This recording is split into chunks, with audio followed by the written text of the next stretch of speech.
چیزیں ان کو عطا فرمائی تھیں۔ اس کال جب کہا حضرت ابراہیم علیہ السلام نے ابھی اپنے ابا جان سے وقومی اور اپنے قوم سے، یا ما ہاد تماثیل، یہ کیسی مورتیاں ہیں؟ وہ مورتیوں کے آگے، بتوں کے آگے، مجسموں کے آگے، اسٹیچوز کے آگے جو کہ رہتے تھے، تو ان سے پوچھتے ہیں کہ یہ جو بت بناتے ہو اپنے ہاتھوں سے بناتے ہو اور اس کے آگے جھکے رہتے ہو، آخر یہ کیا ہے؟ التی انتم لعاکفون، جن کے آگے تم جھکے رہتے ہو، جمے رہتے ہو، ان کی تم صبح بھی بندگی کرتے ہو، شام کو بھی ان کے سامنے ہاتھ جوڑ کر کھڑے ہو جاتے ہو، آخر کیا فائدہ ہے؟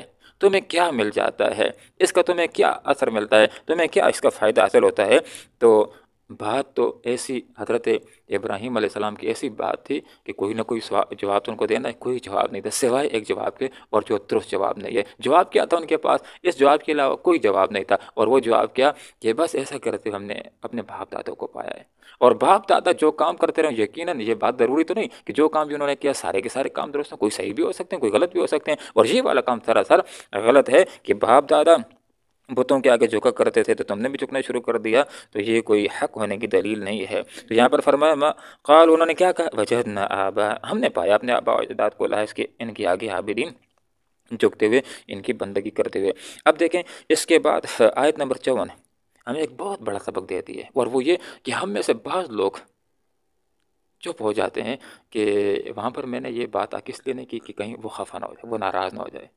کتنی بڑی بات ہے کہ دوسرا انسان غلطی کے اوپر ہو، پیار کے ساتھ، حکمت کے ساتھ اس کو سمجھانا ضروری ہوتا ہے کہ بھائی تم غلطی کے اوپر، یہ اس کے اوپر بہت بڑا احسان ہے، اس لیے کہ جب غلطی کے اوپر ہے اور آپ اس کو غلطی نہیں بتا رہے کہ تم غلطی کے اوپر ہو، جب آپ کہہ دیتے ہیں ٹھیک ہے، تو مطلب یہ کہ آپ نے تو اس کی اصلاح کا دروازہ بند کر دیا ہے۔ کم از کم اس کے اوپر یہ بات واضح ہو جائے کہ میں ٹھیک نہیں ہوں، اب آج نہیں تو کل نہیں تو پرسوں ہو ہی سکتا ہے، اور حق راستہ کیا ہو سکتا ہے، اس کے اوپر غور کر کے حق کی طرف آ سکتا ہے۔ تو اب دیکھیں حضرت ابراہیم علیہ السلام بالکل انگلی رکھ کر غلطی کے اوپر کہ بتوں کے آگے جھکنا ٹھیک نہیں ہے، صراحت کے ساتھ، وضاحت کے ساتھ ان کو کہتے ہیں، کیا فرماتے ہیں؟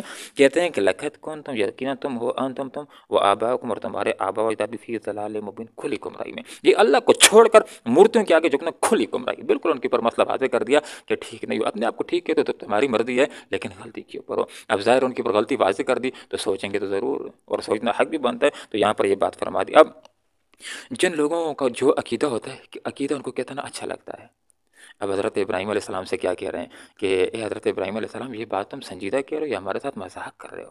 تو ابراہیم علیہ السلام نے فرمایا سنجیدہ ہوں، مذاق نہیں کر رہا ہوں، مذہبی معاملے کے اندر مذاق نہیں کی جاتی ہے۔ تو یہاں پر وہ کیا کہتے ہیں؟ اجئتنا بالحق، اے ابراہیم کیا تو ہمارے پاس حق لے کر کے آئے؟ سنجیدہ بات کر رہا ہے، سنجیدہ دعوت رکھ رہا ہے، سچی بات کر رہا ہے۔ اب انت من اللاعبین، یا ہے تم کھیلنے والوں میں سے، ہمارے ساتھ گپ لگا رہا ہے، ہمارے ساتھ مذاق کر رہا ہے۔ تو حضرت ابراہیم علیہ السلام نے بات سمجھائی کہ گپ نہیں لگا رہا ہوں، سنجیدہ بات کر رہا ہوں، اور حق بات تمہارے سامنے کر رہا ہوں۔ حق یہ ہے کہ بل ربکم، تمہارا رب، یہ مورتیاں نہیں ہیں، سورج نہیں ہے، چاند نہیں ہے، ستارے نہیں ہے، نمرود نہیں ہے، تمہارا رب، رب وہی ہے جو مالک آسمانوں کا اور زمین کا، وہی ہے جس نے تم کو پیدا کیا، وہی ہے جس نے چاند سورج ستاروں کو پیدا کیا، جس نے نمرود کو پیدا کیا، جس نے تم کو پیدا کیا ہے، وہ ہے تمہارا پروردگار جس نے آسمان کو بنایا ہے، زمین کو بنایا ہے، الذی فطرہن، ان زمین و آسمانوں کو بنایا ہے، وانا علی ذلک من الشاہدین، اور میں اس کے اوپر تمہارے سامنے گواہی دیتا ہوں کہ اللہ ہی عبادت کا مستحق ہے، اللہ کے علاوہ اور کوئی عبادت کا مستحق نہیں ہے، اور اس معاملے کے اندر میں